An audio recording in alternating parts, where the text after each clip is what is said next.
দর্শক, আমার সাথে যাকে দেখছেন তিনি আর কেউ নন, বাংলা চলচ্চিত্রের দিকপাল। গত শতাব্দীতে তার নামটি বাংলা চলচ্চিত্রের ইতিহাসে স্বর্ণাক্ষরে লেখা হয়ে গেছে। তিনি কি নন? তিনি প্রযোজক, পরিচালক, অভিনেতা, নাট্যকার, ঔপন্যাসিক, গীতিকার। কি তিনি নন? তিনি আমজাদ হোসেন। তিনি আছেন আমার সাথে। কেমন আছেন? ভালো আছি। চলেন আমরা হাঁটতে হাঁটতে গল্প করি। এবং আমি না আমজাদ ভাই আপনার পুরো জীবনটা আসলে শুনতে চাই, এবং আপনার জীবনে সেই ছোটবেলা থেকে আমি যতদূর জানি যে আপনার দাদা একটা বাড়ি বানিয়েছিলেন, দুতলা টিনের। এবং সেই বাড়িটিতে আপনারা যাওয়ার আগেই আপনার দাদা মারা গেছিলেন, দাদি অসুস্থ হয়ে গিয়েছিলেন।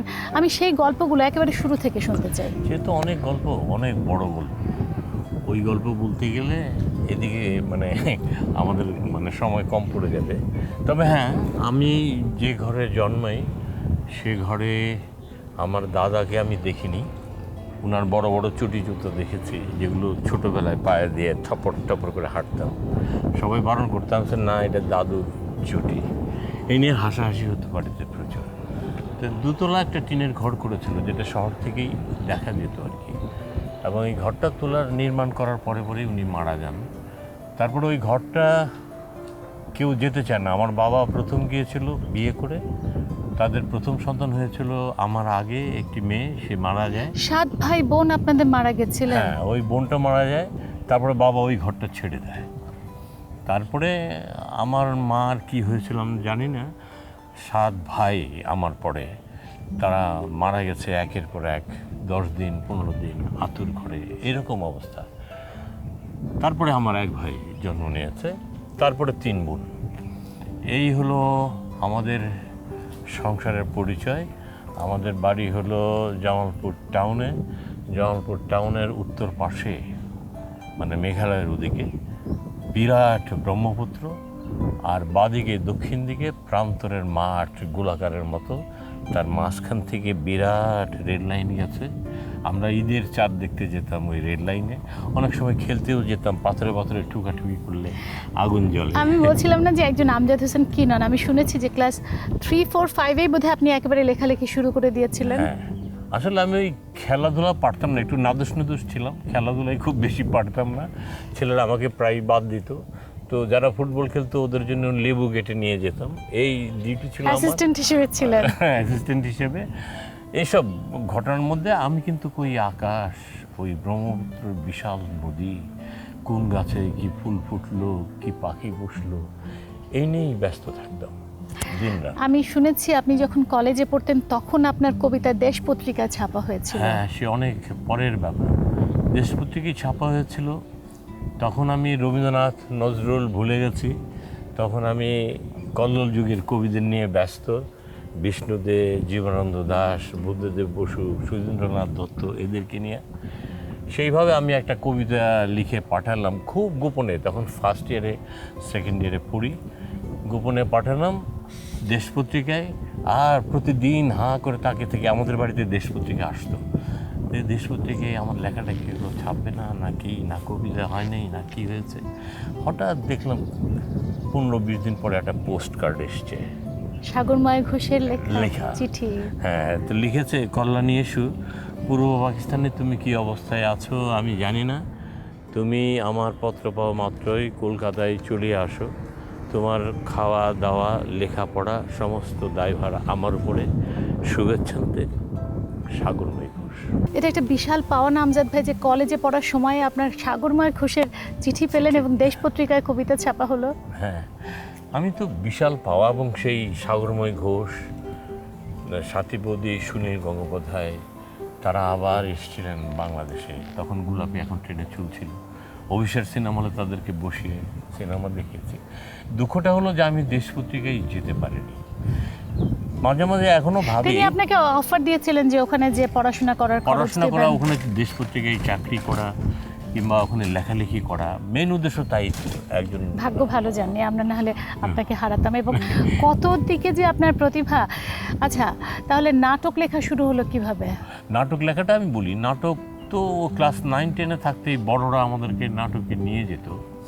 তারও আগে আমি তখন 4-5-এ পড়ি, তখন ভাষা আন্দোলন হয়, তখন আমরা ছোট। ওই আমাদের বড়রা এসে বলল যে তোমরা স্কুল থেকে বের হও, আমরা বের হলাম। আমাদের ইয়েটা ছিল সিমেন্ট কংক্রিটের রাস্তাটা, আমাদেরকে সবাই বসতে বললো, বসে বলল যে খবরদার কোনো সার্কেল অফিসার অথবা কোনো ইউজি সাহেব যেন না যেতে পারে, তোমরা বসো। এবং প্রত্যেকের হাতেই চক মাটি দিয়ে দিল। অ আ ক খ।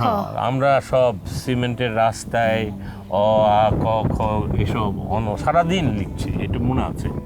তারপর থেকেই লেখালেখির প্রতি আমার আগ্রহটা অনেক বেড়ে গেল। এবং তারপরে পরেই আমি একটা কবিতা লিখলাম, যেটা তখনকার দিনের আজাদ পত্রিকায় মুকুলের মহফিলে বাচ্চাদের যেখানে লেখা ছাপা হতো, সেখানে ছাপা হলো। কবিতাও যে পপুলার হয়, মফস্বলটা আমি বুঝলাম যে কে লিখেছে, কার ছেলে লিখেছে, কোন বাড়িতে থাকে। তখন কি কলেজে পড়তেন? না, তখন স্কুলে। স্কুলে? হ্যাঁ, ছোটবেলা। তখন বললো যে কে লিখেছে, সবাই দেখতে এলো বাড়িতে, কে মফস্বলটা না, আপনি হিরো হয়ে গেছেন? আমি হিরো হয়ে গেলাম, সেই ছোটবেলা থেকেই হিরো হয়ে গেছিলাম। তো এইরকম সেইটা থেকে কি সেই সবার জনপ্রিয়তা পেয়ে কি অভিনয়ে আসার ইচ্ছে হলো? অভিনয়ে আসার আমার কোনোদিন ইচ্ছে ছিল না, আমার ফিল্মে আসার ইচ্ছে ছিল না, আমার লেখালেখি করার ইচ্ছে ছিল। ভেবেছিলাম যে তখনকার দিনে যারা কবি ছিলেন প্রত্যেকেই মানে ইংরেজিতে মানে সব পড়াশোনা করেছেন, অনার্স মাস্টার্স সব কম্পারেটিভ লিটারেচার। তা আমারও ওই রকম একটা চিন্তা ছিল, কিন্তু পারিবারিক কারণে আমাদের পরিবার তখন এতই ক্ষয়িষ্ণু হয়ে পড়লো যে তখন আমাকে টিউশনি করে বাড়িতে টাকা দিতে হতো, প্লাস আমাদের দোতলা টিনের ঘরটা ভাই বোনে মামলা হয়ে ওটা বিক্রি করতে হলো। ওই দুঃখটা আমার মনে আছে, আমি কেঁদেছিলাম খুব, যে বাবাকে ধরে বলেছিলাম যে ঘরটা বেচো না বাবা, ওটা বেচো না। বাবা আমার দিকে তাকায় না, কারণ বাবা জানে আমার দিকে তাকালে বাবাও খেতে পারবে। বাবা আমাকে জীবনে চরম মানেনি, স্পর্শ করেনি। তো সেই দুঃখ আছে, সব দুঃখ মনে নিয়ে বসবাস করছি। এই যে চলচ্চিত্রে এসেছি, সেটাও বিপদে পড়ে এসেছি, চলচ্চিত্রে আসার কথা না। কিভাবে? সেটা হলো যে আমি একটা নাটক করলাম, নাটক করার অভ্যাস আগেরই ছিল, আবৃত্তি করার অভ্যাস আগেরই ছিল। তারপরে নাটক করতে করতে ঢাকায় এসে ভাবলাম যে খালি পশ্চিমবঙ্গের নাট্যকারদের নাটক করছি। তখন 3 জন মাত্র নাট্যকার আমাদের দেশের, আসকার ইবনে শাইখ, মনির চৌধুরী এবং নুরুল মোমেন। তা আমি দেখি যে আমি একটা নাটক লিখে দিতে পারি কিনা। তা আমি নাটক লিখলাম, ইউনিভার্সিটির ছেলেদেরকে নিয়ে ইঞ্জিনিয়ার্স ইনস্টিটিউটে মঞ্চস্থ করলাম। ওই নাটক হইচই পড়ে গেল এবং সৈয়দ শামসুল হক চিত্রালীর বিশাল 2 পৃষ্ঠায় প্রশংসাই করলেন আমার। এই একটা ভাগ্যের দরজা খুলে গেল। তখন চলচ্চিত্রকার সালাউদ্দিন সাহেব আমাকে ডেকে পাঠালেন, বললেন যে আপনার ধারাপাত নাটকটি আমি ছবি করতে চাই। সেভাবেই ফিল্মে আসা? হ্যাঁ, সেভাবেই ফিল্মে আসা, বড়ভাবে। এবং ওই লেখক হিসেবে ফিল্মে আসার কারণে আমাদের গুণীজন। ধারাপাতে তো আপনি অভিনয় করেছেন? হ্যাঁ, অভিনয় করেছি, গানও লিখেছি। তারপরে আর কোন কোন ফিল্মে অভিনয় করেছেন? তারপরে বেহুলাতে করেছি, অনেক ছবি অনেক ছবি দিতে পরে যখন আমি আমরা ভীষণ চলচ্চিত্র শুরু করেছি, তখন কি অভিনেতা থেকে আসলে আপনার মানে পরিচালনাতে আসতে আগ্রহী হয়ে গেলেন? আগ্রহী হয়ে গেলাম। এবং আমি অভিনয় করিনি আমার কোনো চলচ্চিত্রে, এই জন্যই করিনি যে আমি করলে এই টোটাল ইউনিটকে কন্ট্রোলে রাখা পরিচালনার ক্ষেত্রে মুশকিল হয়ে যায়। তারপরে ওই মেকআপ রুমে হইচই আড্ডা দেওয়া, এটা পরিচালকের জন্য সম্ভব না, এটা পরিচালকের করা উচিত না। সেই জন্য আমি আমার অভিনয়টাকে বাদ দিয়ে দিয়েছি তখন থেকে। কিন্তু আমি জানতে চাই পরিচালনার ব্যাপারটি ছাড়া এই যে লেখালেখির কথা, আমি একটা যতদূর আপনার একটা ইন্টারভিউতে পড়েছিলাম যে আপনি জহির রায়হানের অনেক স্ক্রিপ্টই লিখে দিয়েছিলেন, কিন্তু নাম কোথাও ছিল না বলে আপনি বোধহয় একটু অভিমানবশত সেখান থেকে সরে গেছিলেন। না, গুরুদের সঙ্গে অভিমান তো করা যায় না, মনে হয়তো দুঃখ থাকে, অভিমান তো করতেই পারি না, কারণ জহির রায়হানকে আমি অসম্ভব শ্রদ্ধা করি, কান্না থেকে শ্রদ্ধা করি। তখন ইন্ডাস্ট্রি কেবল গড়ে উঠছে, তো তারাও স্ট্রাগল করতেছিলেন, আমরাও স্ট্রাগল করতেছিলাম। এর মধ্যে কোথায় কি হয়ে গেছে, মানবাভিমান তো মানুষের জীবনে একদিন বন্ধুবান্ধব হলে একসঙ্গে সকাল বিকাল একটা অভিমান হতেই পারে, সেরকম হয়তো অভিমান 2-1বার হতে পারে, কিন্তু সে তো জীবন থেকে নিয়ে তো আপনি ছিলেন ওনার সাথে, ইউনিটে কাজ করেছেন, আপনার লেখা এইটার পেছনে একটা বিশাল গল্প আছে আমি যতদূর জানি। হ্যাঁ, বিশাল গল্প আছে। জীবন থেকে নিয়ে আমাদের দেশের ছবি আমার মনে হয় আমাদের ইতিহাসে প্রামাণ্য যুগে, জহির রায়হান তো মুক্তিযুদ্ধে। বেশি দিন বেঁচে ছিলেন না, কিন্তু তার জীবন থেকে নিয়ে আমার মনে হয় 1000 বছর বাংলাদেশের জন্য টিকে থাকবে। জহির রায়হান বললেন আমাকে একদিন, উনি লাহোরে চলে গিয়েছিলেন মাঝখানে, আমাকে 2বার টিকিট পাঠিয়েছে, আমি পারিবারিক কারণেই যেতে পারিনি। তারপর উনি ফিরে আসলেন, ফিরে এসে উনি আমার বাসায় চলে আসতেন, গাড়ি তার মরিস একটা গাড়ি ছিল, সে গাড়ি নিয়ে চলে আসতেন, আমদাদ কথা আছে, আমি বুঝতে পারছি কী কথা হবে। আর তার গাড়িতে চড়তে আমি ভয় পেতাম। জহির রায়হান খুব রাফ ড্রাইভ করতো, আর মুখে সিগারেট নিয়ে সেই আরিচে ঘাট চলে যেত। তখনকার দিন কতগুলো খেয়া পার হতে হতো। তো হঠাৎ আরিচে ঘাটে গিয়ে আরও একটি সিগারেট টেনে আমাকে বললো যে, আমজাদ, আমাকে একটা গল্প লিখে দেন। আমি যে কী গল্প লিখে দেবো, আপনি কী ধরনের গল্প ছবি করতে চান? বলে যে, না না, এক বোন আরেক বোনকে, সহোদর বোন বিষ খাওয়াচ্ছে। তা আমি শুনলাম, শুনে পরের দিন বলে যে আমার বাসায় আসবেন, তার মানে তার বাসায় বসে লিখতে হবে বিকে গাঙ্গুলি লেনে। বাসায় বসে লিখতাম, মাঝে মাঝে শহীদুল্লাহ কায়সার সাহেব আসতেন, আমজাদ কী লিখছো? যে স্ক্রিপ্ট লিখছে। তা একদিন সন্ধ্যায় জহির রায়হান তখন একটা ইংরেজি পত্রিকা বের করার জন্য আপ্রাণ চেষ্টা করছে, স্ক্রিপ্টের ভার আমার উপরে ছেড়ে দিয়েছে। একদিন সন্ধ্যায় সৈয়দ শামসুল হককে নিয়ে জহির রায়হান ঢুকলেন, বলে কী লিখেছেন? আমি তখন প্রথম সিকোয়েন্সটা কেবল লিখেছি। তো প্রথম সিকোয়েন্সে এক বোন আরেক বোনকে দুধ ভাত খাওয়াচ্ছে, জীবন থেকে নেওয়া তাই আছে। তো জহির ভাই বলতেছে প্রথমেই দুধ খাওয়ালেন, তা আমি বললাম যে দুধ ভাত না খাওয়ালে বিষ খাওয়াবো কী করে? এই হাসাহাসি হলো, হক ভাই হাতে তালি দিলেন যে না ঠিক আছে সৈয়দ শামসুল। এই আমার একের পর কিন্তু এক। এইটা আমি যত শুনেছি যে আসাদ মারা যাওয়ার পর, শহীদ আসাদ মারা যাওয়ার পর কিছু এরকম হ্যাঁ মাওলানা হ্যাঁ, ভাসানী- ওটার একটা ব্যাপার আছে, ওটা আমার নিজস্ব ব্যাপার, ওটা জহির রায়হানের সঙ্গে নয়। সেটি হলো জহির রায়হান তো ভারী দিয়ে দিলেন আমার উপরে লেখার জন্যে। তা আমি ভাবছি কীভাবে লিখব, তখন গণ অভ্যুত্থানের ব্যাপার, দেশে হইচই, আসাদ মারা গেছে, মতিউর মারা গেছে। তখন আমি মাওলানা ভাসানী হুজুর, আমি তাকে হুজুর করে বলতাম, মজলুম জননেতা, উনি আমাকে বলেছিলেন যে আসাদের লাশ ঘাড়ে নিয়ে যখন ঢাকা শহর ঘোরার পরে যখন তার লাশ দাফন কাফন হলো, তখন মাওলানা এই মোনাজাত শেষে আমাকে বললেন খুব ইমোশনাল হয়ে, যে আমজাদ তুমিই পারবা। আমি কি বলেন হুজুর? বলো যে আসাদের উপরে একটি ডকুমেন্টারি করবেন, টাকা পয়সা আমি ব্যবস্থা করে দিচ্ছি। আমি তো লিখলাম, লিখে কুমিল্লা চেওড়ায় কাজী জাফরের বাড়িতে, ওখানে আমরা মহারত্ন মানে অনুষ্ঠান করলাম, মাওলানা ভাসানীর উপরে ক্যামেরা চালালাম, বক্তৃতা দিচ্ছেন শত শত হাজার হাজার লোকের মাঝখানে। এইসব করাটার পরে সন্ধ্যায় আমি কোথায় যেন ঘুরতে গেছিলাম, আসার পরে দেখলাম যে মাওলানার চোখে জল। শহীদ আসাদের পরিবার রাজি হননি এরকম আমি কিছু? স্তব্ধ হয়ে গেছি, যে আমি কী হলো হুজুর? বলে তুমি তো ছবি করতে পারছো না, কারণ আসাদের পরিবার থেকে মানা করে দিয়েছে, তার উপরে কোনো ডকুমেন্টারি করা যাবে না। ও রইল আমার মনের ভিতরে, রইল দুঃখ, রইল গল্পটা, রইল সব রইল। যখন জহির রায়হানের বাসায় বসে বসে জীবন থেকে নেয়ার লিখছি, তখন এগুলো আস্তে আস্তে ওই কৌটা খুলে খুলে দৃশ্যগুলো বেরোচ্ছে বেরোচ্ছে বেরোচ্ছে। একদিন গভীর রাতে, রাত 11টার দিকে জহির রায়হান এসে বললেন যে আমরা কী লিখলেন? আমি পড়ে শোনালাম যে এই পর্যন্ত লিখছি। এই সে মন দিয়ে শুনেছে কি না শুনেছে, সে বলে আমি তো নাম পেয়ে গেছি। আপনি কী নাম পেয়েছেন? বলে জীবন থেকে নেওয়া। আমি তো বলেছি হ্যাঁ খুব সুন্দর নাম, খুব ভালো নাম, খুব সুন্দর নাম, এই জীবন থেকে না। আমি এই পর্যায়ে একটা বিরতি নিব আমজাদ ভাই, একটা বিরতি নিয়ে আমি আবারও ফিরবো আমজাদ হোসেনের সাথে। ওনার ঝুলিতে আরও অনেক গল্প আছে, একটা বিরতি নিচ্ছি।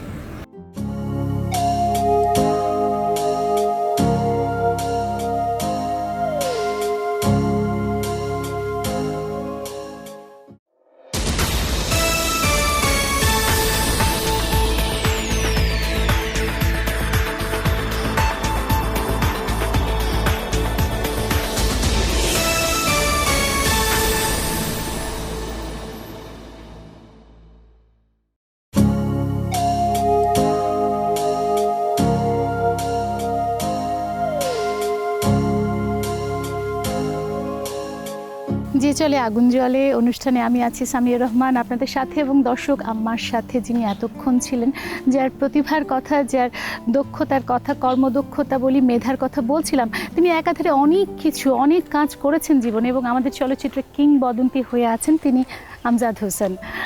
আমজাদ ভাই, যে কথাগুলো বলছিলাম, আপনার পরিচালনাতে আসার কথা শুনলাম, প্রযোজনার কথাও তো আপনি বলছিলেন, বলেননি এখনো। প্রযোজনা হঠাৎ করে মানে পরিচালনা ছেড়ে আবার নিজে কেন প্রযোজক হতে গেলেন? ওই পয়সা কড়ির ব্যাপার, অর্থের ব্যাপার। তখনকার দিনে ডিস্ট্রিবিউশন থেকে পয়সা করে ঠিক মতো দিত না। সেই ভেবেছিলেন নিজেই ফিল্ম করে নিজেই ফিল্ম করে, তারপরে ওগুলো সব নিজেই প্রযোজনা করেছি। গোলাপি এখন ট্রেন থেকে একেবারে জন্ম থেকে ঝুলছি পর্যন্ত। তারপরে আপনি সবগুলো সিনেমায় আপনি নিজে প্রযোজনা করেছেন। হ্যাঁ, আচ্ছা, কখনো আমার নাম গেছে, কখনো আমার ওয়াইফের নাম গেছে, সুরাইয়া আক্তার চৌধুরী, এই আর কি। আমি আপনার যে বিষয়টা নিয়ে আসলে কথা বলতেই চাই, এবং যে গানগুলো এখনো আমাদেরকে আসলে আলোড়িত করে, আপনি একজন গীতিকার এবং অসাধারণ সব গানগুলো আপনি লিখেছেন। আছেন আমার মুক্তার, হায়রে কপাল মন্দ, কেউ কোনোদিন আমারে তো কথা দিল না, কত কত গান, অনেক গান। কতগুলো গান লিখেছেন আমজাদ ভাই? আমি হিসেব করিনি, অনেক গান। আমি অনেক গান ভুলেও গেছি। জীবনের প্রথম ছবি ধারাপাতে গান লিখেছিলাম একটি, সেটি ছিল এত কাছে চাঁদ বুঝি কখনো আসেনি, এটা ইসমতানের কণ্ঠে ছিল।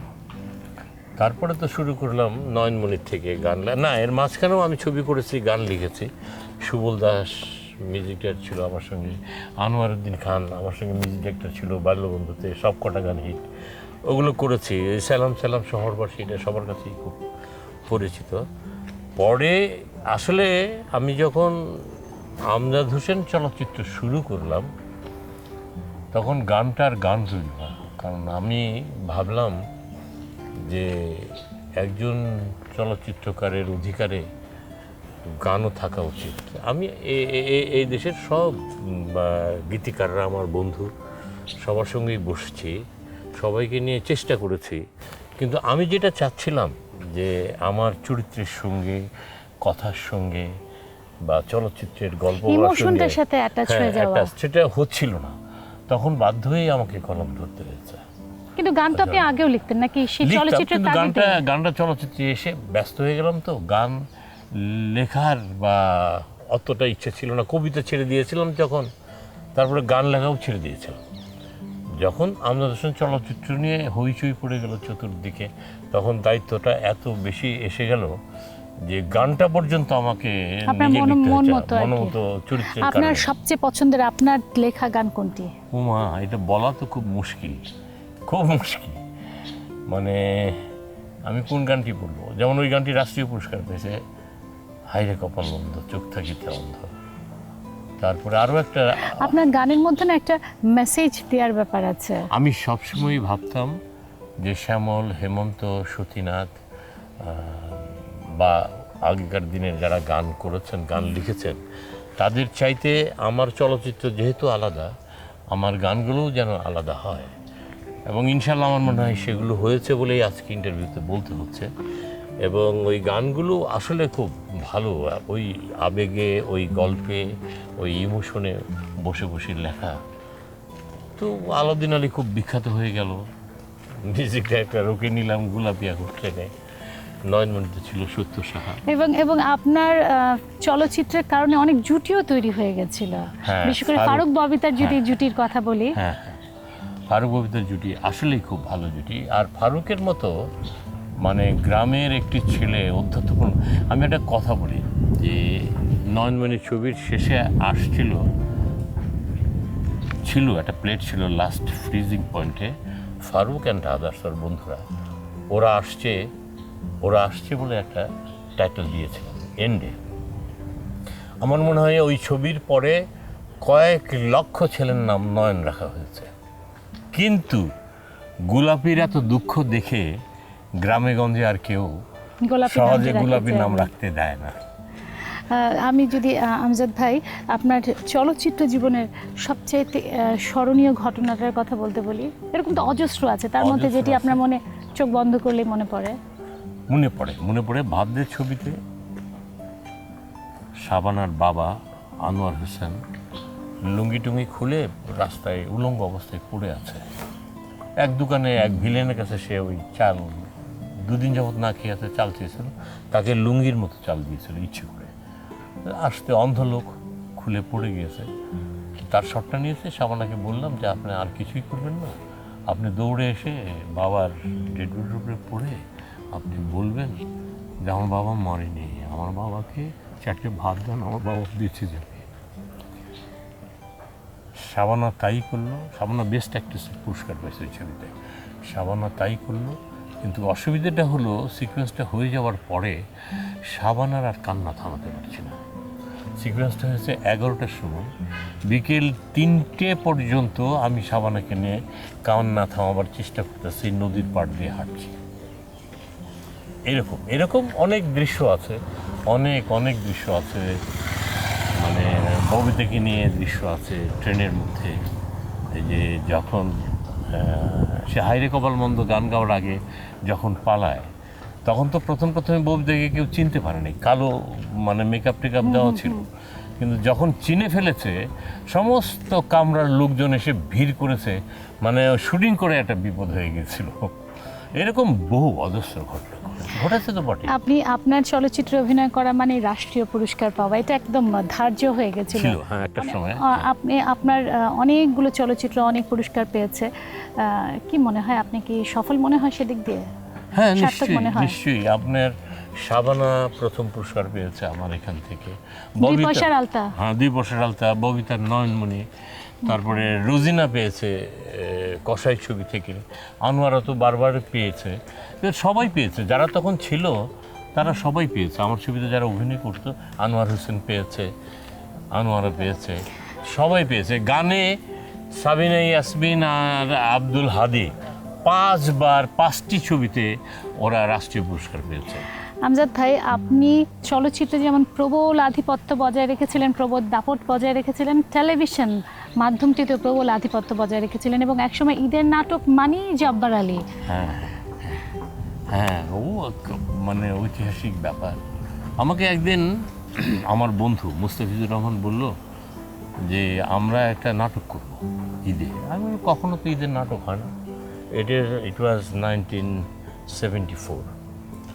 তারপরে আবার আধা ঘন্টা পরেই মুস্তফা মনোয়ার এসে বলল যে নাটক লিখতে হবে আমরা ঈদের দিন মানুষকে বিনোদন দিতে চাচ্ছি, আপনি একটা ভালো নাটক লিখে দেন। প্রথম দিন আমি মুস্তাফিজের রুমে কি রোজা করছি, সারা মাস অমুক করছি, কি নাটক লিখবো এর উপর আমি ভেবে পাচ্ছিলাম না। পরের দিন গেছি, তখন রোজার মাস, রোজা রাখছি, মুস্তাফিজের রোজা রাখছে। আমি কথা বলতে বলতে যে হবে না আমার দ্বারা, নাটক বাদ দাও, আমি পারবো না, এই কথা বলার পরে মুস্তাফিজ বলে যাচ্ছে আমি আসছি।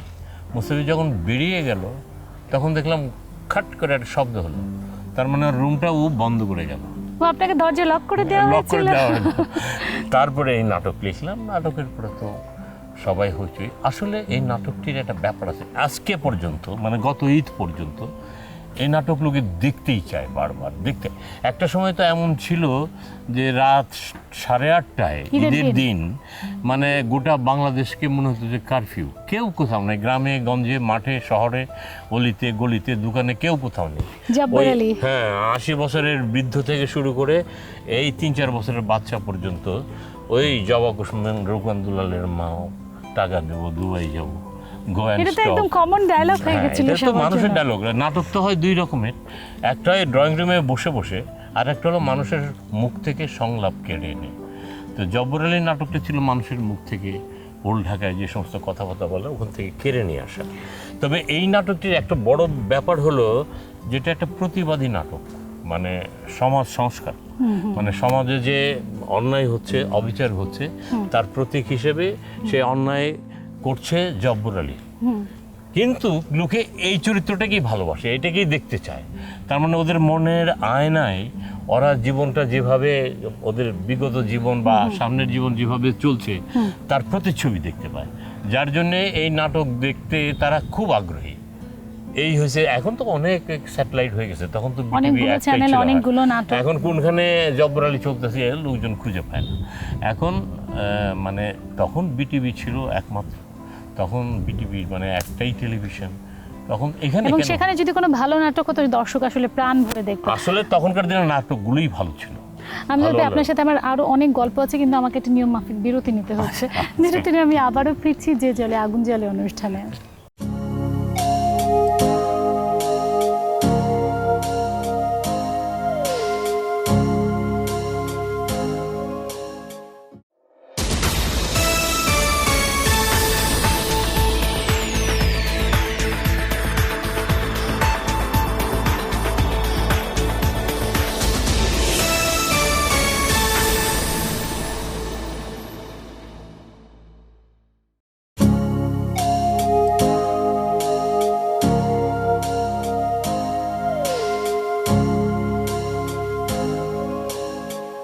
যে জলে আগুন জ্বলে অনুষ্ঠানে আমি আছি সামিয়া রহমান, এবং আমার সাথে আছেন আমার খুব প্রিয় একজন মানুষ, যার প্রতিভার কথা বলছিলাম, আমজাদ ভাই। আপনি চলচ্চিত্র জীবনে এত সফল, কি নামে আপনাকে পরিচয় করাবো? পরিচালক, প্রযোজক, অভিনেতা, নাট্যকার, ঔপন্যাসিক, গীতিকার, কত নাম না। টেলিভিশন আপনি সমানভাবে সফল, আপনার গান এখনও আমাদের মধ্যে আলোড়ন তোলে। তারপরেও কেন আমজাদ হোসেন সব কিছু থেকে নিজেকে আসলে সরিয়ে রেখেছেন? সরিয়ে ঠিক রাখিনি, কারণ লেখালেখি চলছে, চলচ্চিত্র বানাবার কোনো উপায় নেই। কেন উপায় নেই? উপায় নেই মানে এফডিসি আর নেই, 35-এ চলচ্চিত্র হবে না, নেগেটিভের দাম অনেক বেড়ে গেছে, এফডিসির যন্ত্রপাতি সব নষ্ট হয়ে গেছে। যদি কেউ চাইনিজ নেগেটিভের দাম কম, যদি সেটা দিয়েও কেউ চলচ্চিত্র বানাতে চায়, তাহলে তাকে ভারতে গিয়ে বা ব্যাংককে গিয়ে কাজ করতে হবে একদম প্রথম থেকে, ডাবিং এডিটিং থেকে সব, তাতে আরও কষ্ট বাড়বে। তাহলে আমাদের দেশের আসলে ফিল্ম ইন্ডাস্ট্রির অবস্থা খুব খারাপ এখন। খুব খারাপ, কারণ আমাদের শুধু আমি নই, আমাদের সময়ের বা আমাদের পরের সময়ের কিংবা তরুণ যারা আছে, তারা ডিজিটালে যেগুলো হচ্ছে এগুলো আসলে আমাদের যে নাটকের মতো, টেলিভিশনের ওটা কী নাটক বলে, মানে টেলিফিল্মের মতো হচ্ছে। মানে ডিজিটাল চলচ্চিত্র নিয়ে তার মানে আপনার মধ্যে অনেক সমালোচনা আছে আপনার? অনেক। আমি এই পর্যন্ত ডিজিটালে আমি নাটক করেছি প্রচুর, তাতে কোনো অসুবিধা নেই। ইভেন আমরা যে ইউমেটিকের নাটক করেছি সেটারও রেজাল্ট অনেক বেটার ছিল। এখন যেগুলোতে করছি এটার রেজাল্ট কিছুতেই ভালো না। তাহলে যারা নতুন কাজ করছেন ডিজিটালে, বা তাদেরকে নিয়ে কি বলবেন? কাজ তো লোক সংখ্যা বেশি, কাজ তো হবে, কাজ তো করছেই, প্রেক্ষাগৃহ নেই, ছবি রিলিজ দিলে তার যে টাকাটা অন্তত ফেরত আসবে সে ব্যবস্থাও নেই। এখন প্রেক্ষাগৃহের জন্য শহরে এবং জেলা টাউনগুলোতে নতুন করে ভাবতে হবে প্রেক্ষাগৃহ করা যায় কিনা ভালোভাবে। বেশি লোকের দরকার নাই তো, 500-600 সঙ্গে চাইনিজ রেস্টুরেন্ট দিয়ে যদি করা হয়। আমজাদ ভাই, এখন যারা চলচ্চিত্র নির্মাণ করছেন, যারা নতুন নির্মাতা আসছেন এবং ডিজিটালেই কাজ করছেন, তাদের সম্পর্কে, ডিজিটালটা নিয়ে আপনি বলেছেন আপনার সমালোচনা, কিন্তু যারা তরুণ নির্মাতারা আসছেন তাদের সম্পর্কে আপনার মূল্যায়ন কি? আমি একটি কথা দিয়ে শুরু করি, সেটি হলো আমজাদ হোসেন চলচ্চিত্র। এই শব্দটি ব্যবহার করতে আমাকে 30 বছর চিন্তা করতে হয়েছে, আমাকে প্রস্তুতি নিতে হয়েছে, আমাকে সাহিত্য পড়তে হয়েছে, আমাকে গ্রামে গ্রামে ঘুরে ঘুরে গান শুনতে হয়েছে, সব গান টেপ রেকর্ডারে কালেকশন করতে হয়েছে, অনেক পরিশ্রম। আর সাহিত্যের ব্যাপার তো আছেই আমার ভিতরে, সাংবাদিকতার নতুন যারা ব্যাপারটা। নির্মাতা আছেন তারা কি পরিশ্রম করছেন না? না, ওরা, আমি খুব স্পষ্টভাবেই বলছি যে একজন ফিল্ম মেকার হিসেবে, একজন চলচ্চিত্রকার হিসেবে যে কারণ এটা তো কম্বাইনার, সমস্ত শিল্পের সমন্বয়ে একটি চলচ্চিত্র হয়। কাজেই এই সমস্ত শিল্পের গুলোর উপরে যদি তার দখলদারি না থাকে অথবা ন্যূনতম জ্ঞান না থাকে, তাহলে চলচ্চিত্রের ওই যে এফেক্ট, ওই যে ডেপথ, ওটা তো তৈরি হবে না ওর ছবিতে। তার মানে এখনকার নির্মাতারা সে ডেপথটা তৈরি করতে পারছেন না। সংকটটা কি আসলে আপনি বলছেন যে তাদের রিসার্চের অভাব, নাকি আসলে অর্থের অভাব, কোথায় সংকট? সংকট সবকটাই, অর্থের অভাব আছে, ওদের নিজস্ব প্রস্তুতি নেওয়ার অভাব আছে, এবং প্রেক্ষাগৃহের অভাব আছে, প্রযোজকের অভাব আছে। ওরা তো একদিন এক আড্ডায় বসে একজনকে রাজি করিয়ে 15-20 লাখ টাকা লাগবে বা 30 লাখ 40-50 লাখ টাকা লাগবে, একটা লোক রাজি হয়ে গেল, পরে দেখা গেল সে লোকটা ছবি বানিয়েছে ঠিকই, সে আর নাই ইন্ডাস্ট্রিতে। ওই 25-50 লাখ টাকা গচ্চা দিয়ে সে আর ছবির কথা মুখ দিয়ে আনছে না। যদি ছবি চলতোই তাহলে আমি না হয়ে আরো 10 জন ছেলে ছিল তরুণ। তার মানে তাদের- এখনকার কোনো ছবি চলছে না বলে আপনি মনে করেন? হ্যাঁ, চলছে না, এটা চলো তাহলে বলে এই যে না তো। আমরা বলছি সুপারহিট ফিল্ম হচ্ছে, অমুকের সুপারহিট ফিল্ম এটা হচ্ছে, একটা ল্যাঙ্গুয়েজ, এটা সাংবাদিকতার ল্যাঙ্গুয়েজ। মানে আমরা মিডিয়া সবাইকে সুপারস্টার বানাচ্ছি। নিজেকেই সুপারস্টার বানাচ্ছে। কোনো পত্রিকায় দেখবেন সে স্টারই না, তার বিগ কভারেজ দিচ্ছে, অমুক করছে তমুক করছে, স্টার বানাবার চেষ্টা করছে। কিন্তু প্রশ্নটা হলো ওভাবে তো হবে না। আমজাদ ভাই, এখন যারা অভিনয় করছেন, আপনার সময় যারা করেছেন, তাদের মধ্যে আপনার প্রিয় অভিনেতা অভিনেত্রী কে ছিল? এখনকারটা পরে আসি। এখনকারটা তো আমি বলতে পারবো না সঠিক। আগেকার তো একটু যারা বোঝা যায়, আমার ছবি দেখলেই বোঝা যায়। ববিদা আপনার সবচেয়ে বেশি ছিলেন। হ্যাঁ, ববিদা ছিল, শাবানাও ছিল পরবর্তী পর্যায়ে, আনোয়ারা তো সব ছবিতেই ছিল, ফারুক ভাই ছিলেন আপনার? ফারুক তো ছিলই। ফারুক তো আমার মানে ওর সঙ্গে আমার সঙ্গে খুব একটা আবেগের বন্ধন। ও তো মানে ওকে উনি বলেছেন আপনাকে আমজাদ হোসেন নিজেই একটা ইন্ডাস্ট্রি। ওরা বলে, অনেকেই অনেক কিছু বলছে, তবে হ্যাঁ ও আমার কাছে সবচেয়ে বেশি সিনসিয়ার ছিল এবং ওকে যখন যা বলতাম ও তাই করতো। ও একটা ভুল করেছে, ও এখন আমার কাছেও স্বীকার করে। আমি ওকে বলছিলাম তুমি কন্টিনিউ করো, কিন্তু সুন্দরীর থেকে আমি কাঞ্চনকে নিলাম, ও কন্টিনিউ করলো না। করলে ওর জীবনে আরও 8টা-10টা ছবি রয়ে যেত। রকচটা মানুষ বলে বোধহয় সমস্যা। রকচটাও ইমোশনাল আবেগ, তবে কখন কোন আমার ব্যবহারে কখন অভিমান করেছে, দুজন জড়াজড়ি করে কেঁদেছিও, তারপরেও অভিমান ভাঙে নাই।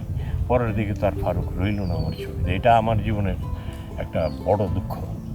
আমজাদ ভাই জীবনে অনেক পুরস্কার পেয়েছেন, সেই গোলাপি এখন ট্রেনে থেকে, ভাদ্যে থেকে শুরু করে অনেক পুরস্কার, এবং আপনার চলচ্চিত্রে অভিনয় মানেই হচ্ছে পুরস্কার পাওয়া, আপনার নাটক মানেই হচ্ছে মানুষ পরিবার পরিজন নিয়ে ঘরের মধ্যে বসে উপভোগ করা। কিন্তু তারপরে আমি প্রশ্ন করতে চাই, এরপরেও কি আমরা আমজাদ হোসেনকে যথার্থভাবে মূল্যায়ন করতে পেরেছি বলে আপনার মনে হয়? মানুষের আকাঙ্ক্ষা তো অনেক থাকে, যেমন নাটকেও টেলিভিশনের জীবনে প্রথম নাট্যকার হিসেবে আমাকেই পুরস্কার দিয়েছিল, বাংলা একাডেমি পুরস্কার দিয়েছে, 21-এর পুরস্কারও দিয়েছে। ওগুলো কোনো ব্যাপার না, ওগুলো সবাই জানে। সবচেয়ে বড় ব্যাপার হলো যে মূল্যায়ন কোন স্যাটেলাইট বা কোন পত্রিকায় হলো কি না হলো এটা নিয়ে আমি ভাবি না, কারণ আমি প্রথমেই বলেছি যে ভালোবাসায়, জনগণের ভালোবাসায় শিখতে হবে। রাস্তায় ঘাটে চললে যে এই প্রোগ্রাম করার সময় বহু লোক গেল, সালাম দিল, তো এরকম দেশের সমস্ত মানুষ আমাকে ভালোবাসে, ওটাই মূল্যায়ন ধরে নিতে হবে। আর পত্রপত্রিকা বা স্যাটেলাইট এখানে স্বজনপ্রীতির ব্যাপার আছে, এটা সবাই জানে। এইখানে ওরা যদি করে, ভালো না করলে তো আমি আর মুখ ফুটে কিছু বলতে পারবো না এই বয়সে যে আমার মূল্যায়ন করেন। আমি যদি আমজাদ ভাইয়ের কাছে জানতে চাই, তার জীবনের এখন স্বপ্ন কি করতে চান? না, আমার জীবনের স্বপ্ন হলো যে আমি তো চলচ্চিত্রের ফাঁকে ফাঁকে গল্প উপন্যাস লিখেছি, এখন সেটা তো লিখে যাচ্ছেন আপনি, এখন লিখছেন। বড় বড় উপন্যাস লিখছি, আর একটু সুযোগ সুবিধা পেলে চলচ্চিত্র তো নিশ্চয়ই বানাবো। আমার সব কিন্তু সময় আপনি তো 35 ছাড়া করতে চাইছেন না, 35 না, ডিজিটালও যদি ভালো করা যায়, কারণ ডিজিটালের ভালো হচ্ছে না। একটা ক্যামেরা আছে, এটা এরিফ্লেক্সের মতোই বানিয়েছে, আমি এটাতে 2-3টে অ্যাড করেছিলাম। এটার ভাড়া কত? ডেইলি 50,000 টাকা। তো ডেইলি 50,000 টাকা শুধু যদি ক্যামেরার ভাড়া হয়, তাহলে একটা ছবির বাজেট কত হবে? এটা সম্ভব? তো এরকম সম্ভবের ভিতরে আসলে আমি যেন মানে অর্ধেক গল্প হয়ে আছি, আমি যেন অর্ধেক উপন্যাস হয়ে আছি। চলচ্চিত্রের ব্যাপারটাকে যে আমি শেষ করব, যে একটা ছবি দিয়ে যে আমি চলচ্চিত্র বানাচ্ছি, এত শিখলাম, এত পরীক্ষা নিরীক্ষা করলাম, এখন চলচ্চিত্র বানাচ্ছি, এই একটা সুযোগ আমি চাচ্ছি। এই সুযোগটা পেয়ে গেলেই আমি সমস্ত জনগণকে বলে যাব যে এটা আমার জীবনের শ্রেষ্ঠ ছবি। আপনাকে অনেক অনেক অনেক ধন্যবাদ। এত অল্প সময় আসলে আপনার পুরো জীবনকে তুলে ধরা সম্ভব নয়, তারপর আমি একটু হলেও একটু জানার চেষ্টা করেছি।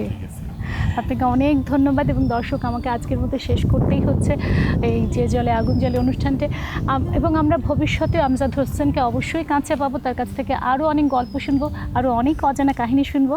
আজকের মতো বিদায় নিচ্ছি, অনেক ধন্যবাদ। সামিয়াকে অশেষ ধন্যবাদ। তার কারণ হলো জীবনে অনেক ইন্টারভিউ দিয়েছি, কিন্তু এত কিছু জেনে এত প্রশ্ন কেউ আমাকে করেনি, সেই জন্য ধন্যবাদ সামিয়াকে। চলো।